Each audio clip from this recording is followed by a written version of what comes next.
샬롬, 말씀으로 하루를 여는 성도님들 사랑하고 축복합니다. 오늘 저희가 함께 나눌 말씀은 역대하 9장 13절에서 31절 말씀입니다. 그 중에 제가 13절에서 17절, 22절에서 24절, 31절을 읽겠습니다. 솔로몬의 세입금의 무게가 금 666달란트요. 그 외에 또 무역상과 객상들이 가져온 것이 있고 아라비아 왕들과 그 나라 방백들도 금과 은을 솔로몬에게 가져온지라. 솔로몬 왕이 쳐서 들인 금으로 큰 방패 200개를 만들었으니 방패 하나에 든 금이 600세겔이며 또 쳐서 들인 금으로 작은 방패 300개를 만들었으니 방패 하나에 든 금이 300세겔이라. 왕이 이것들을 레바논 나무궁에 두었더라. 왕이 또 상아로 큰 보좌를 만들고 순금으로 입혔으니 솔로몬 왕의 재산과 지혜가 천하의 모든 왕들보다 큰지라.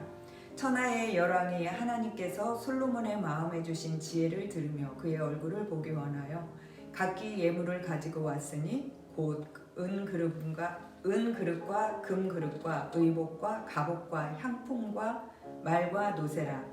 해마다 정한 수가 있었더라. 솔로몬이 그의 조상들과 함께 잠에 그의 아버지 다윗의 성에 장사되고 그의 아들 르호보암이 대신하여 왕이 되니라. 아멘.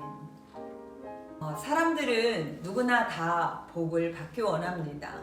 저 또한 하나님께 복 받기를 원합니다. 그런데 복이란 무엇인가 물어볼 때 세상 사람들은 대부분 무병장수하고 물질, 명예 등을 획득하는 것을 말합니다. 그러나 우리가 살아가는데 분명 이러한 복이 필요합니다.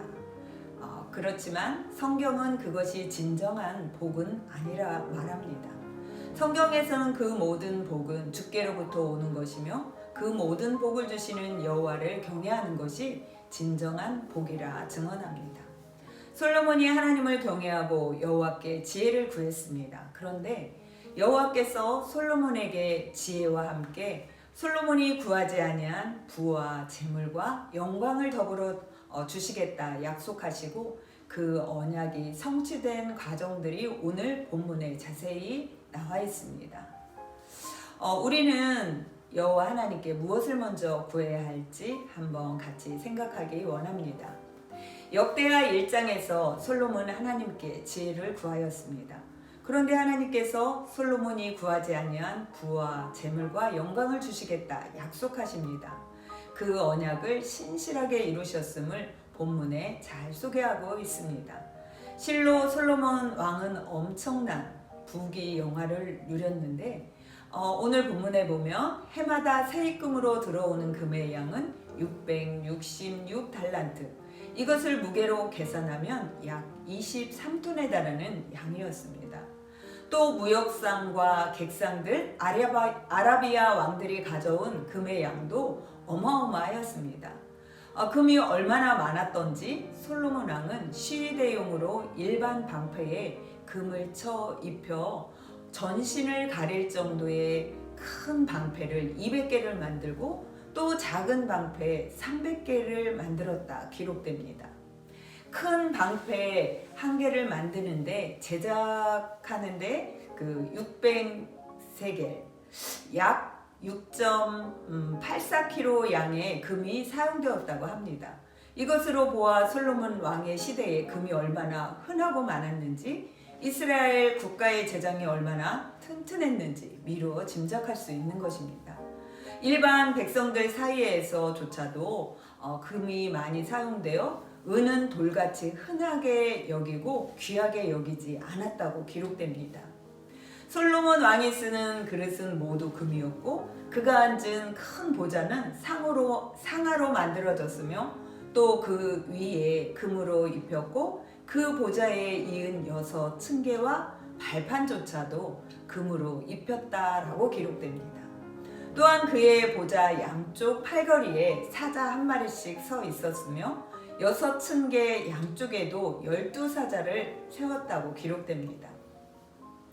이와 같은 보좌는 다른 나라에는 만든 것이 없었다라고 기록됩니다. 열왕기상 4장의 기록을 보면 솔로몬 왕의 하루 음식물의 양이 기록되어 있는데 밀가루가 90석, 약 12,700kg인데 이 양으로 빵을 만들면 약 14,000명의 분량의 빵을 만들었다고 합니다. 거기에 소가 30마리, 양이 100마리, 그 외에 수사슴, 노루, 암사슴, 살찐새. 그곳에 기록되진 않았지만 채소와 과일, 물고기를 더한다면 솔로몬 왕의 하루 소비하는 음식 물량만 보아도 그 부가 어떠했는지 정말 상상하기조차 어려운 것 같습니다. 기록된 것을 보면 솔로몬 왕의 말 외양간은 4천이요, 마병은 12,000이라 기록됩니다. 또한 그가 다스리는 땅은 유브라데 강으로부터 블레셋 땅과 애굽 지경까지의 모든 항을 다스렸다라고 합니다. 이 경계는 여호와께서 아브라함에게 창세기 15장 18절에 약속하신 영토의 언약을 신실하게 이루셨음을 증명합니다. 솔로몬 왕이 다스린 영토, 부귀, 권세와 영광, 제후국들로부터 받은 존귀함은 여호와께서 솔로몬에게 지혜뿐 아니라 그가 구하지 아니한 부와 재물과 영광도 주시겠다는 그 약속을 얼마나 신실하게 이루어 주셨는지 알 수 있습니다. 솔로몬 왕은 40년 동안 이스라엘을 통치하다가 BC 930년에 죽음을 맞이하였습니다. 역대하에서 솔로몬 왕에 대한 기록은 그의 영광만을 기록하였습니다. 그의 범죄와 징계는 기록하지 않았는데 왜 그랬을까요? 역대기 저자는 포로에서 돌아온 역대기 독자들에게 다윗 왕조를 통하여 하나님의 언약이 계속해서 성취되고 있다는 사실을 강조하고 인간이 범죄했을지라도 신실하게 자신의 언약을 끝까지 이루어 일하시는 하나님의 신실함과 은혜를 강조하고 있기 때문입니다. 그러므로 범죄와 불신앙으로 인해 바벨론 포로 생활을 겪고 돌아온 이스라엘 백성에게 다윗 가문에 주어진 하나님의 언약이 그 은혜와 사랑으로 예루살렘으로 귀환한 이스라엘 백성에게 계속 이어지고 있음을 알게 하려 하는 것입니다.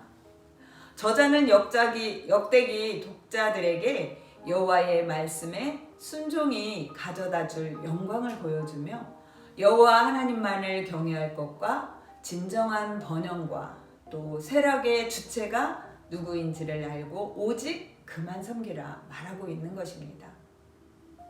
이 기록을 보면서 오늘날 교회의 상실한 영광을 회복하기 위해 교회가 참으로 해야 할 것이 무엇인지 보여주고 있습니다. 그것은 오직 여호와만을 경외하고 섬기기로 선택하여 사는 것입니다. 여호와만을 경외하고 살고자 결단하고 나아갈 때 신실하신 하나님께서 자신의 일을 이루어 가실 것입니다. 오늘도 여호와 하나님을 신뢰하고 말씀에 순종하는 하루 되시기를 축복합니다. 또한 성령 하나님과 동행함으로 주께서 우리에게 주시는 복을 받아 누리는 사랑하는 성도님들 되기를 축복합니다. 기도하겠습니다. 여호와를 경외함이 지식의 근본이라 하신 말씀처럼 주를 깊이 아는 은혜를 허락하여 주시기를 원합니다. 언약에 성실하시고 그 인자하심이 크시고 은혜 베푸시는 주를 늘 기억하며 말씀에 순종하는 우리 모두가 될 수 있도록 도와주시기를 원합니다. 코로나19로 여러 상황이 어렵지만 들풀도 입히시고 날아가는 새도 먹이시는 주를 의지하고 주 안에 평안함을 누릴 수 있는 우리 성도님들 각 가정이 될 수 있도록 복 주시옵소서. 주를 아는 주를 사모하는 주를 사랑하는 그 은혜를 사모함이 더 깊어질 수 있도록 우리 지체들 한 사람 한 사람 복 주시기를 원하옵고 예수님 이름으로 기도합니다. 아멘. 오늘 솔로몬에게 주신 그 영광을 기억하고 또 여전히 우리에게 또 주시는 그 은혜를 기억하며 내 구주 예수를 찬양과 함께 오늘 하루 시작하기를 축복합니다.